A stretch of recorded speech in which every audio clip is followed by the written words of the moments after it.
Breaking news చూస్తున్నాం. Delhi liquor కేసులో arrest అయిన ఎమ్మెల్సీ కవిత తనపై తప్పుడు కేసు పెట్టారని ఈడీ తన విచారణలో అడిగిన ప్రశ్నలే అడుగుతున్నారని ఆమె ఆవేదన వ్యక్తం చేశారు.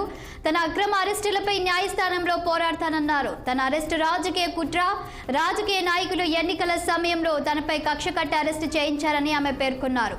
కేంద్ర ఎన్నికల సంఘం తన అరెస్టులో జోక్యం చేసుకోవాలని తెలిపారు.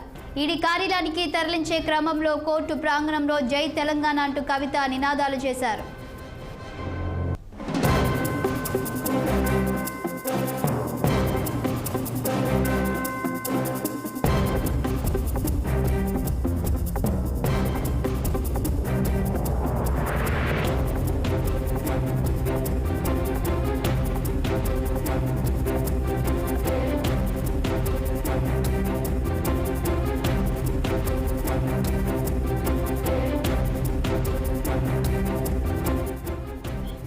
ఢిల్లీ లిక్కర్ కేసులో అరెస్ట్ అయిన ఎమ్మెల్సీ కవిత తనపై తప్పుడు కేసులు పెట్టారని ఈడీ తన విచారణలో అడిగిన ప్రశ్నలే అడుగుతున్నారని ఆమె ఆవేదన వ్యక్తం చేశారు. తన అక్రమ అరెస్టులపై న్యాయస్థానంలో పోరాడతానన్నారు. తన అరెస్టు రాజకీయ కుట్ర, రాజకీయ నాయకులు ఎన్నికల సమయంలో తనపై కక్ష కట్టి అరెస్టు చేయించారని ఆమె పేర్కొన్నారు. కేంద్ర ఎన్నికల సంఘం తన అరెస్టులో జోక్యం చేసుకోవాలని తెలిపారు. ఈడీ కార్యాలయానికి తరలించే క్రమంలో కోర్టు ప్రాంగణంలో జై తెలంగాణ అంటూ కవిత నినాదాలు చేశారు.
ఢిల్లీ లిక్కర్ కేసులో అరెస్ట్ అయిన ఎమ్మెల్సీ కవిత తనపై తప్పుడు కేసులు పెట్టారని ఈడీ తన విచారణలో అడిగిన ప్రశ్నలే అడుగుతున్నారని ఆమె ఆవేదన వ్యక్తం చేశారు.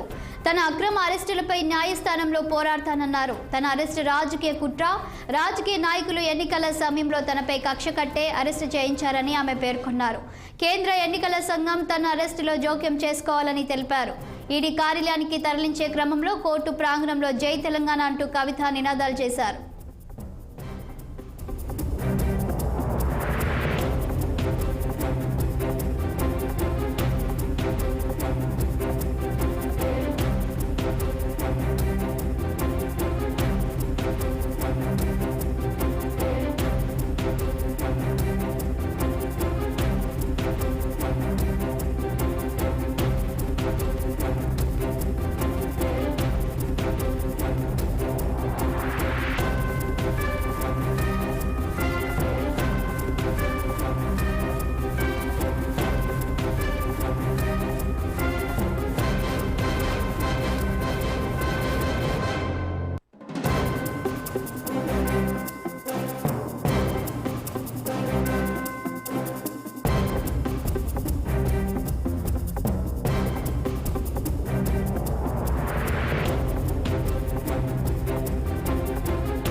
ఢిల్లీ లిక్కర్ కేసులో అరెస్ట్ అయిన ఎమ్మెల్సీ కవిత తనపై తప్పుడు కేసులు పెట్టారని ఈడీ తన విచారణలో అడిగిన ప్రశ్నలే అడుగుతున్నారని ఆమె ఆవేదన వ్యక్తం చేశారు.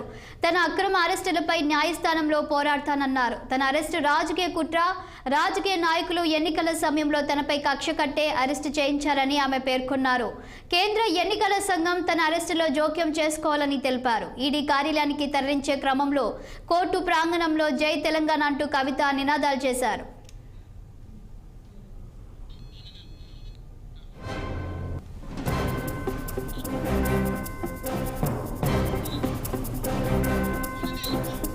దీనికి సంబంధించి మరింత సమాచారం మా ప్రతినిధి అశోక్ రెడ్డి అందిస్తారు. అశోక్, చెప్పండి, ఇక కోర్టు ప్రాంగణంలో ఏం జరిగింది? ఢిల్లీ లిక్కర్ కేసులో కవితను ఈరోజు ఈరోజు రౌజేని కోర్టులో హాజరుపరిచింది. ఈ సందర్భంగా ఈడీ అధికారులు 5 రోజులు ఈడీ కస్టడీ పొడిగించాలని న్యాయస్థానాన్ని కోరారు. సో అభ్యర్థన మేరకు 3 రోజుల పాటు ఆమెకు ఈడీ కస్టడీ పెంచారు. సో ఈ సందర్భంగా ఆమె మీడియాతో మాట్లాడారు అక్కడ. సో తనపై తప్పుడు కేసులు పెట్టారని కవిత మాట్లాడారు. సో ఈ ఈడీ విచారణలో అడిగిన ప్రశ్నలు మళ్ళీ అడుగుతున్నారు. తనపై అక్రమ కేసులు పెట్టి రాజకీయ కక్ష సాధింపులో భాగంగానే నన్ను అరెస్ట్ చేశారంటూ ఆమె మీడియాతో మాట్లాడారు. సో న్యాయస్థానంలో పోరాడతాను, తనకు జరిగిన అన్యాయంపై న్యాయస్థానంలో తెలుసుకుంటానంటూ ఆమె వ్యాఖ్యానించారు. సో కస్టడీ పొడిగింపు తర్వాత మొదటిసారిగా కవిత ఈ రోజు మాట్లాడారు. సో మీడియా వాళ్ళంతా కోర్టు హాల్లో ఉన్న సందర్భంగా ఆమె వెళ్లే సమయంలో మీడియా వాళ్ళు అడిగిన ప్రశ్నలకు ఆమె సమాధానం ఇచ్చారు. ఎన్నికల సమయంలో రాజకీయ నాయకులు అరెస్టు కామనే కక్ష సాధింపు చర్యలు జరుగుతూ ఉంటాయి. సో ఇది సర్వసాధారణము. సో కేంద్ర ఎన్నికల సంఘం ఈ విషయంలో జోక్యం చేసుకోవాలి. ఈడీ సో మొత్తానికైతే ఈ వ్యవహారంపై అయితే కవిత ఈరోజు స్పందించింది. తన అరెస్టు అన్యాయంగా చేశారు, దీనిపై న్యాయస్థానంలో తెలుసుకుంటారంటూ ఆమె స్పందించారు. సో ఇప్పటికే ఈ కేసులో దేశవ్యాప్తంగా ప్రకంపనలు సృష్టిస్తుంది. ఎందుకంటే ఢిల్లీ ముఖ్యమంత్రి అరవింద్ కేజ్రీవాల్ అరెస్ట్ అయ్యారు.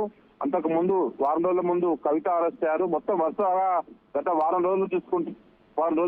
రోజులుగా కీలక పరిణామాలు మారుతా ఉన్నాయి. ఇప్పటికీ ఈ కేసులో మొత్తానికి 12 మంది అరెస్ట్ అయ్యారు. కొంతమంది సిబిఐ కేసులో బెయిల్ రాగా ఈడీ కేసులో మాత్రము చాలా వరకు ఇంకా జైల్లోనే ఉన్నారు. అది ఢిల్లీలోని తిహార్ జైల్లో ఇప్పటికే ఆమ్ ఆద్మీ పార్టీకి సంబంధించిన ముఖ్య నేతలు సంజయ్ సింగ్ కానీ, మనీష్ సిసోడియా కానీ, అదేవిధంగా వేరే ముఖ్య నేతలంతా జైల్లో ఉన్నారు. ఇప్పుడు అరవింద్ కేజ్రీవాల్ కవితలు కూడా ప్రస్తుతం ఈడీ కస్టడీలో ఉన్నారు కాబట్టి సో 3 రోజుల పాటు కవితకు ఈడీ కస్టడీ పెంచింది.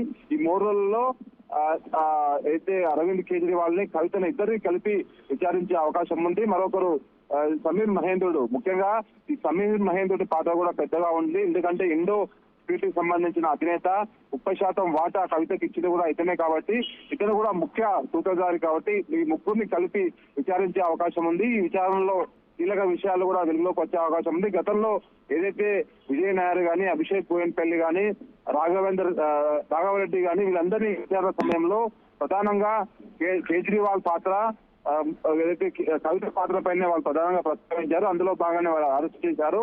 సో ప్రస్తుతం వీళ్ళ ఎంక్వైరీ తర్వాత ఇంకా కేసులో పూర్వపరాలు ఇంకా ఎన్ని విషయాలు బయటకు వస్తాయో మాత్రం వేచి వాల్సిన అవసరం ఉంది. Thank you Ashok Reddy.